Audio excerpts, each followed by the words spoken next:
Så jeg har om, hvordan et DNA er opbygget.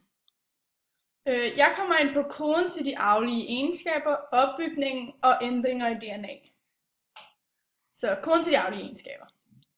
Koden til de arvelige egenskaber sidder i cellekernen. I cellekernen sidder der kromosomer, og kromosomerne er ligesom bygget op af DNA-strengen. Og grunden til, at man kan se kromosomerne i et mikroskop, det er fordi, at man farver dem. Så, ja. Eller de er nemmere farve. Opbygningen.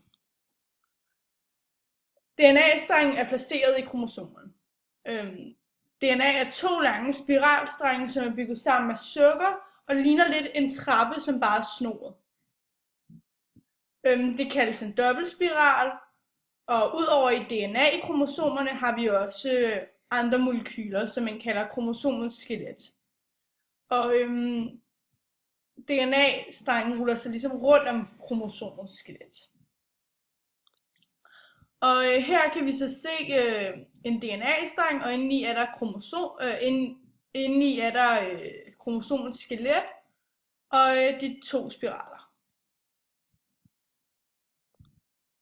Ændringer i DNA.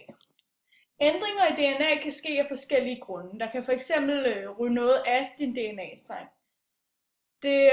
Det kan komme af forskellige grunde, f.eks.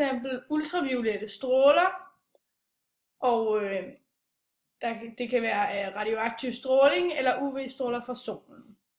Og dette kaldes mutation, og mutation kan være arveligt. Og det var så det, jeg havde at sige om DNA's opbygning.